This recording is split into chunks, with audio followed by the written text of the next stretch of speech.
Life moves pretty fast. You don't stop and look around once in a while, you could miss it. Strap yourself in for Keeping It Real with Jack and Raoul. Welcome back, Keepers, to another wonderful episode of Keeping It Real with Jack Phillips and Gabrielle Dolan. 10 out of 10 for the intro. No. Keehlan, she didn't say the name. You did not say the name of the podcast. You said Keeping It Real. You did not say Keeping It Real with Jack and Raoul. Of Keeping It Real with Jack Phillips and... Welcome back, Keepers, to another episode of Keeping It Real with Jack and Raoul. My name's Jack Phillips and you are a pain in the ass.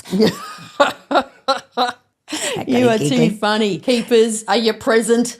Because this is all about being present. This episode is all about being present. And I was saying to Jack off camera before that it's quite ironic because I don't think we're very good at being present. So it's a work in progress for us. Let's talk about that. It's Ferris Beuller.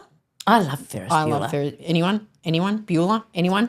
He said, life moves pretty fast. If you don't stop and look around once in a while, you could miss it.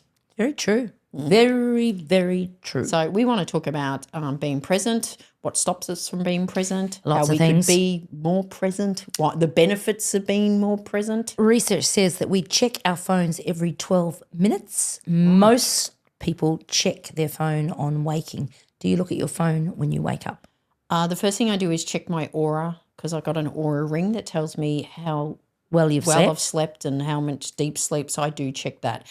And I do then, because I've got it in my hand, check emails. But when you say you check your ring, you're actually checking your phone because it's connected to the ring. Yes, all right, technically. But I try not to look at my emails, but I do. Try not to. What do? You would be straight on. So I put you would the phone. Kiss your phone instead of Richard, I would imagine. It smells better first thing in the morning. I put my phone in our ensuite, so it's not in our bedroom. Oh, okay, that's a good idea. And I charge it in there overnight and leave it there. But I get up and I grab it and I totter back to bed. And I do some of my best work between 5 a.m. and 7 a.m. on my phone. So I'll be in bed. Dreadful, dreadful habit. The kids are horrified by this because they are much better at putting limitations around phone use and social media use. Madeline will often delete her Instagram app. Yes. Until I tell her something's on there and she quickly puts it back on so she can see it. But yeah, so being present, it's a bloody challenge in an always on life. We're gonna at the end of this episode commit to 3 things that make us more present. And I reckon goodness. Well, I'm not going to tell you what you can commit to because you should decide what you commit to, but not being on your intros. phone for the first 2 hours every morning is... I know, we've already spoken about what I'm going to do instead, which is a good thing. Talking about phones, this was a while ago now, I was taking Digger for a walk, Digger the dog. And I walked out of our house and across the road I saw a woman walking her dog. Nice. Not on leash, which wasn't a big deal because it's sort of, I was going to say it's a quiet street, but it's not really a quiet street. And she was on her phone, but I could tell she wasn't texting. She was literally looking at something on her phone. So I was looking at something on her phone. And I walking, and then I noticed that her dog wandered onto the road and then wandered. I was about to say something, but the dog then wandered back, so I didn't say anything. And then I crossed the road with Digger, and then you sort of reach a park, and you know the path. You can either go straight on the path or it veers to the right. She had not lifted it because I was sort of looked up. At this stage I was sort of looking at her. She had not looked up from her phone. Glaring at her. She turned right, still looking at her phone. Where's the dog? And the dog had sort of gone straight, and now her dog and Digger are sort of sniffing each other around. I still had Digger on a leash at this stage because I hadn't got to the off-leash part because I'm a very good citizen. She's veered off. She can't even see her dog anymore. And then all of a sudden the dog attacked Digger.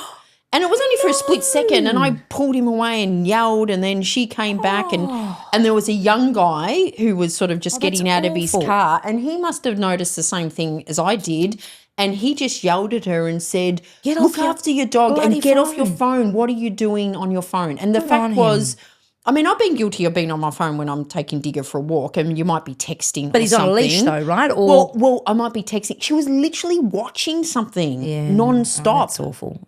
So she was not being present. Not being present. And it was dangerous, both to her dog and to other dogs and to other people. That is a concern. It is hard being present. I get it, because there is so much distraction around. Yeah. And there's also a lot of neurodiversity in the world, right? Yes. And I'm quite sure I've got some ADHD. I'm so easily distracted. I notice that with other family members as well. So I think to be present requires so much effort, but it's actually worthwhile. Yeah. You know, I did a wonderful trip to the US just recently You did? with a husband who's an academic, who's fascinated with history. He's very curious. He teaches me a lot, and I love him dearly. But I think by the 104th museum in Washington, I was a bit done. And he had us in this air and science museum, which was brilliant. And we walked in. That's Steve's favourite museum too. Oh, so in he knows Washington. of this one. Oh, yeah. Have you been in it? I've been there. So the bugger got us in there, and I think after about half an hour, I'm like, right, well, I'm done. And he was just getting warmed up. So I went and found myself a little seat. I said, you keep going. You love it, darling. This is all about you. Couldn't wait to get my phone out, and I hadn't looked at it up until then, and check a few emails back in Australia and just sit down, has to have a little rest for a minute. And the bugger took a photo of me and sent it to the kids saying, here's your mother, interested in everything in a museum yet again, and here's me with my head down, totally present with my phone. So I remember sending you an email and asking you how you were liking Washington, and you sent me. It was probably just as I was sitting down. You sent me that photo that Richard had taken of you, and you said I lasted 25 minutes. Oh, I don't think it was that long. Anyway, felt like 100 but now. yes, yeah, you and I are the same. It was like Steve could spend hours and hours and hours in a museum, and I am interested to a point. Me too. And it's probably like about 20 minutes. Yep. That's And I about my think, limit. I mean, one of the things we talk about, what stops you from being present, is it's like your interest in something. Well, you got to. I agree with that. And I look at Louis, who, you know, struggled at school. Well, he actually didn't. He's super bright and super capable, but he just wasn't interested in a lot of what they were teaching. Yeah. Because it was Or boring. the way they were teaching And he couldn't see the relevance of it or the way they were teaching. Yeah. You're exactly right. So what gets in the way of us being present? Busyness as a badge of honour. I'm so busy. I don't have time to stop. I just need to go to the next thing. I'm not going to do much reflection. I talk a lot about that in my coaching. I was never very good at looking back. Yep. Only ever looking forward, because just wanting to move forward. Busy. You actually need to stop and reflect and look back in order to go successfully forward. Yeah. I coached this woman once, and she was just like a bloody mad hatter. She was always really busy. What was it, a badger on meth or something? Oh, yeah. And it was one of the things that I got her to do was when she. Because I was going to say when she walked into a meeting, but she never walked into a meeting. She always like freaking ran into a meeting. And it's just stop before you enter the door and breathe and just walk in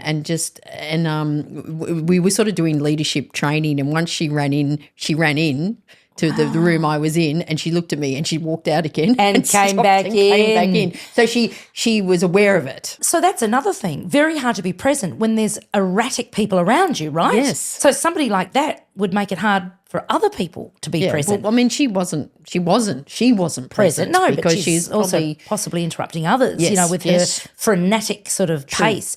Tech distractions, phones, laptops and meetings.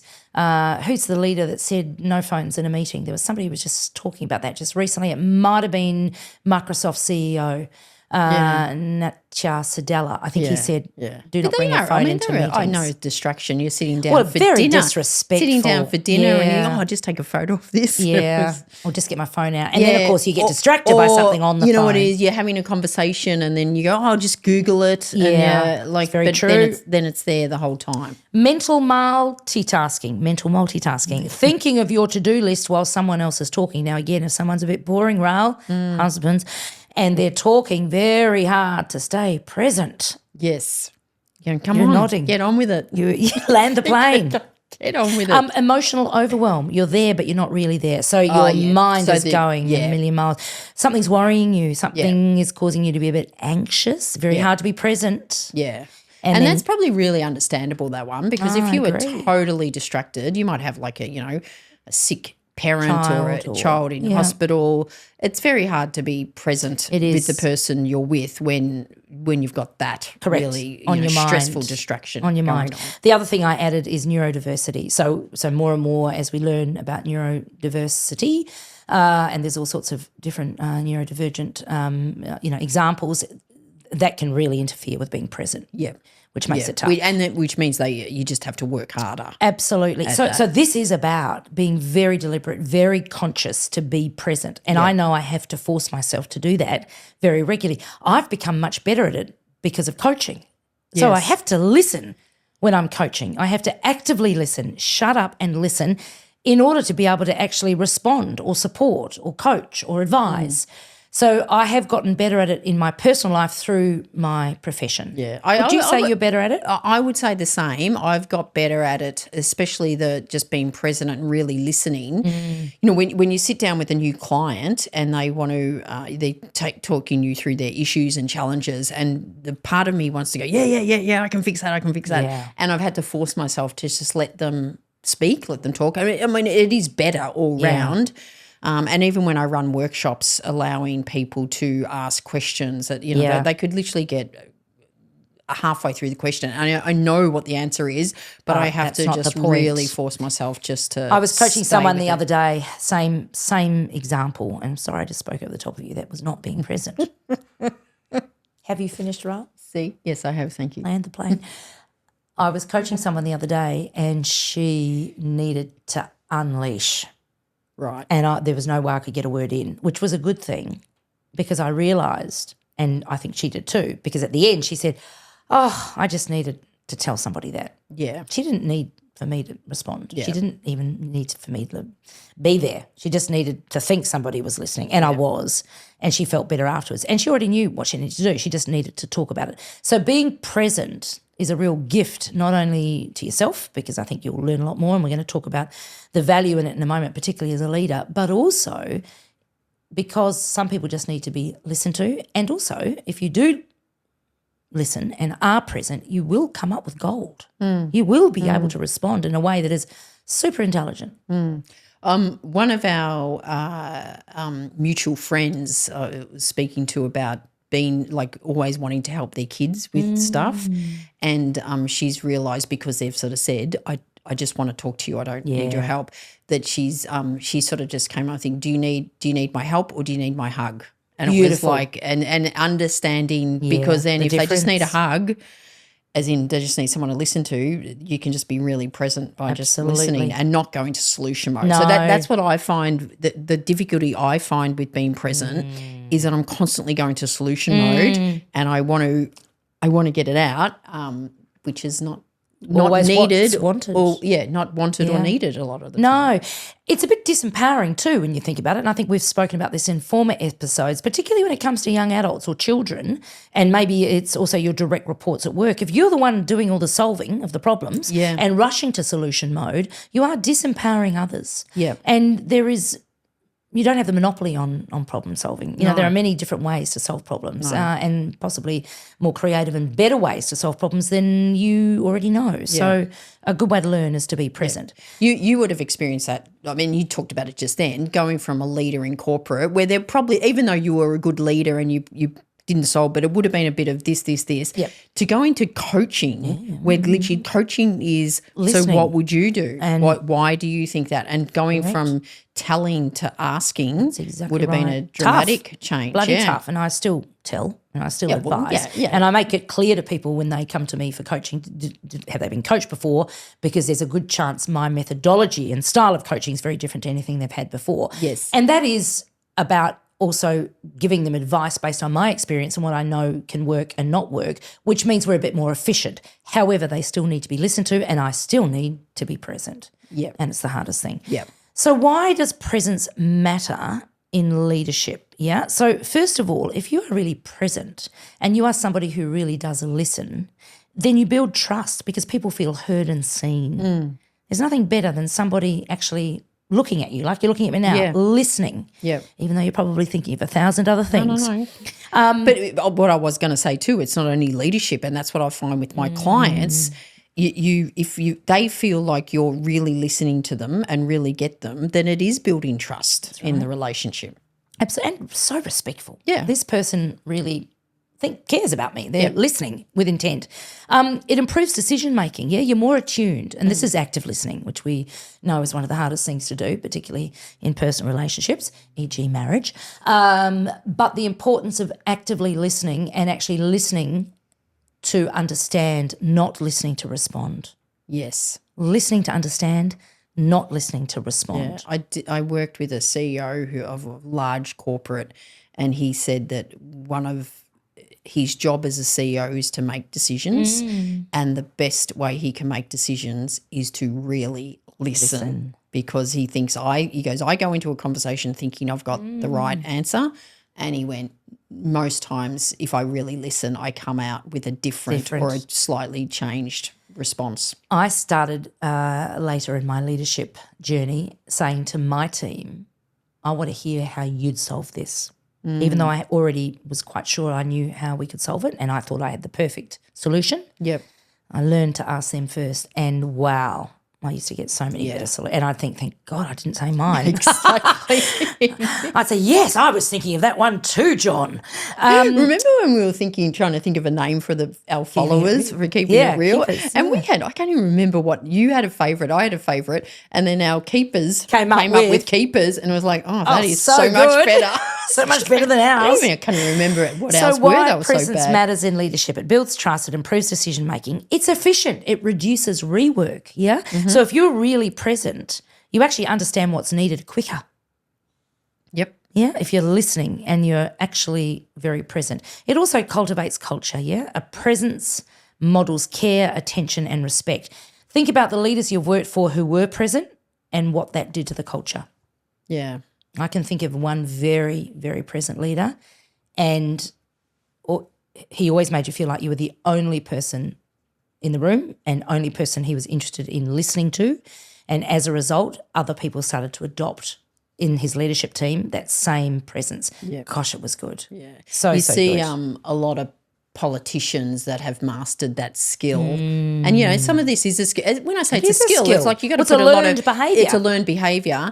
There were people will say, I felt like I was the only person in the room when they were speaking to me and stuff like that. I know Bill Clinton had a reputation. Barack Obama was another one, famously known for making. I met Barack Obama, and I can say that it was. And I remember walking away and thinking, I said to Alex, you can't fake that.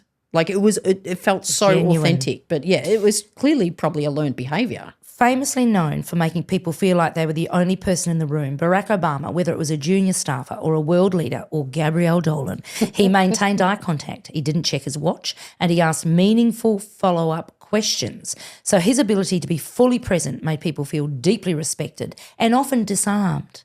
Yeah. Now, how important for a world leader to be able to help people feel disarmed, which means you might go in there, guns blazing, metaphorically speaking, but maybe not so, particularly depending on the world leader. And because of the fact that he is so present, he disarms you. Yes. And you come away feeling like, I've been listened to, I feel like that we've got a mutual solution because of his behaviour. So he's a good example of a leader that really models presence. Yeah.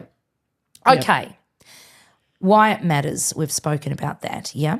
And you were very smart when we were talking about this as we were preparing. This isn't just about leadership. This is also about relationships. Yeah. And leadership is relationships, actually. Yeah. The quality of our life is determined by the quality of our relationships. Yeah. Have you ever, sometimes you will have friends and you'll go out. Maybe this happened when you were younger because they were always sort of looking out for boys. You'd be in a pub and you'd be talking and you just constantly feel like they were looking over your shoulder, and it was just like you just sort of just go, should I just stop talking because you wouldn't even notice? You're referring to eye contact, which is a really important one, yeah? So if you want to be present, keepers, and you want one tip, or there's only one tip you take away from this episode, it is eye contact. Yeah. So when you can't fake eye contact, you're either looking at somebody or you're not. But if you're looking away all the time, then that tells them that you're not present. Present. Yeah, absolutely. Now, there are some people that might have some issues with their eyes or who blink a lot, or I don't know, maybe it's neurodivergency again, that can't maintain eye contact. But that must be hard for them, and because it is a key tip to be present. Yeah. So I said at the start that we're going to commit to some. Oh. So I think it's worthwhile.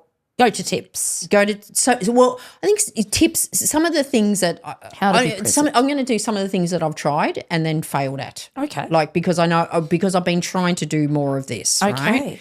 So one is to go walking with not listening to anything. That's brilliant. And to go to even a step further, not even to take my phone. That is brilliant. That is the hardest thing. It's a brilliant idea, isn't it? It's the hardest thing. Have I done it? Have you done it? No. No. Oh, have I left the house to go for a walk without Yes. my phone? No. Without my phone, So no. you bring your phone. So I've taken it sometimes and thought, I won't listen to anything, but then I'll go, Just check latest this. podcast just dropped, Yeah. so I'll have Yeah. a listen. I hear you. I absolutely hear you. So I always take my phone, but the last few times, because I love running and listening to a podcast, because I try and share that with my clients and whatever, and I learn from it.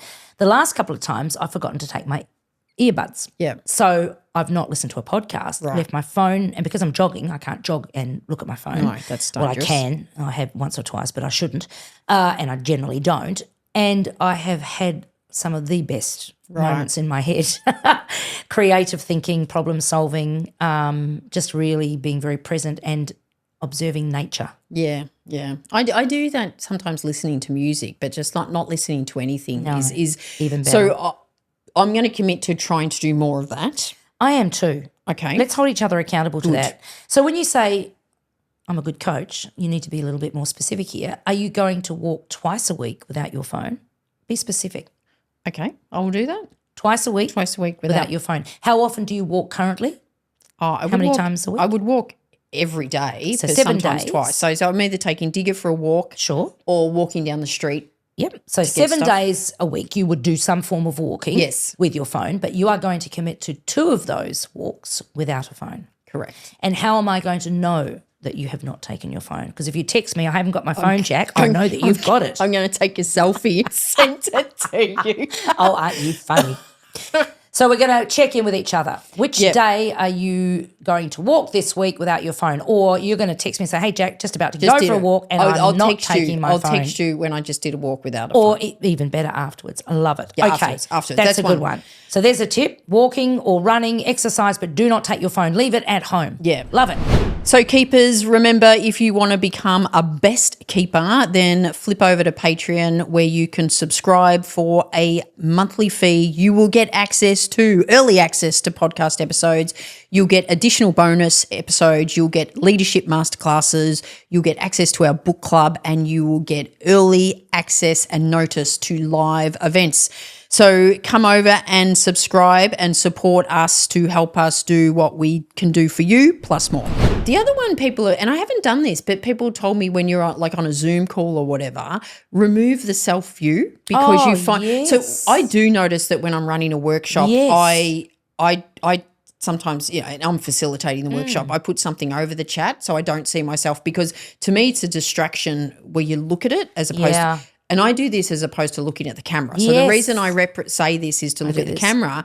But I was reading something the other day and people then go, well, if you're there, you're looking, you're going, oh my God, my skin looks a bit dry. And, Yeah. maybe it's a distraction then. So, I agree. I would like to remove the self view. I don't like looking at myself on camera anyway, but I'm conscious of it there. Yeah. I'm really conscious of it there. So I think that's a good one. Okay, so walking or running, no phone, removing distractions like the self view if you're on a video call. What else? Oh, eye contact. eye contact. Make eye definitely. contact. We Just spoke about that deliberately before. Try. The other one I'm trying, and I do sometimes, but I need more of it. So I'm at my desk working away, and I think I'll go make lunch. So I make lunch and then I bring it back to my desk. Oh, and I'm yes. sort of still working. So it's Oh, called yes. al desco dining instead of al Say that fresco. again? Al desco dining, desco where you eat dining. at your desk. But trying to make a conscious effort to not eat at your desk. And especially, when the sun's out, like to just go up to the rooftop or go outside, sit in the sun or... You're making me think the only meal that I am not looking at a device is dinner time with Rich or our family. Yeah. Otherwise, breakfast and lunch I eat either with my laptop or my phone. Yeah. That's a really great point. Yeah. So no el desco. No al desco. I like it. Yeah. And like sometimes That's what I I'm go, gonna commit to I'll that eat one. at my desk. I won't work. But I'll, check up on the news. But you're still sitting there with your screen. And you're not and it's also mindful eating. Sometimes Yes. you're just shoveling I forget it down. I've even eaten. And then I'm Yeah. still hungry. And it's like, well, that's because the mind hasn't even registered that you've eaten because you've been so distracted. Mindful eating's a good one where you I like literally that. eat slowly. No el desco. And you really flavour what you're the eating. food you're eating. And maybe think about where it's come from or how you made it. So Love it. I think that's That's good. Walking, no phone. Remove distractions like the self-view on Zoom. Yep. Make eye contact. No eating while you're working or at a desk or using your laptop or your phone. You've got their self-check-ins. Talk to me about that. that was you actually. Was that me? But that's your writing. How dare you put that on No, me? you talked about sometimes when you feel yourself drifting. great Like, so you're in a point. meeting or whatever Great and you feel point. yourself drifting. It's a bit of a self-check-in. Am I being totally present here? And I've become better and better at that because of coaching. So Yes. that's exactly right. So that is a good tip, keepers. If you are somebody who is aware that you find it hard to be present, that you are easily distracted for whatever reason, then bringing it back to, being clear, I'm not present. I can change that. It's not too late. Yeah. Self-check-ins. And I think the other one is you can schedule presence. So, like, absolutely for can. example, it could be just, like 5 minutes of meditation or, Yeah. when you wake up in the morning, going out and, like, not being on the phone straight away. Or before you walk into a meeting, just having a moment to just, get ready for the next one. Scheduling presence. Yes. Could you talk to me about that? Because I think that is a bloody beauty. Well, I think it's Again, setting about being those deliberate, times. It's right? being deliberate. Like, you could literally put it in your diary to say, this is the time I'm just going to Be present. Yeah, but block look, out time. I'm not a Just to think. I'm not a fan of blocking out scheduling being presence. I'm a fan of blocking out. I'm going to write here. I'm going to do that because I think sometimes being present, it's like you can catch yourself. I need to do it now. Well, surely scheduling time to be present could be your walk with no phone. Yeah, I mean, that is exactly a way of scheduling it. I hear you. Have you heard of CPA? Not the accountants. No. No. Continuous partial attention. It's a phrase coined by an ex-Apple and Microsoft consultant. By adopting an always-on, anywhere, anytime, any place behaviour, we exist in a constant state of alertness that scans the world but never really gives our full attention to anything. In the short term, we adapt well to these demands, but in the long term, the stress hormones, adrenaline and cortisol, create a physiological hyper-alert state that's always scanning for stimuli, that's me, provoking a sense of addiction, temporarily assuaged by checking in. Right. Was with a great friend the other day who's a medic, and I said, I have had the flu, I have had COVID, I have had this run of illness, not for long, and I haven't felt really sick. And she said, your cortisol levels, you are always on. And I thought, so obvious. Yes, you are always on. I love always being on, but it's not serving me well now. So this being present, this topic I thought was so good. By the way, your light's on your phone. We're going to commit. I just, been on the spotlight. So the tips, do you want to go back I just think through the it's tips and then let's commit so to So it's three. finding what works for you. But for example, going for a walk with no phone and not listening to anything, removing any distractions and actually removing your phone, like you're having dinner, removing that, removing the self-view on Zoom, making eye contact and being very conscious of that, not eating your lunch and breakfast at your desk on your computer, so no al desco dining.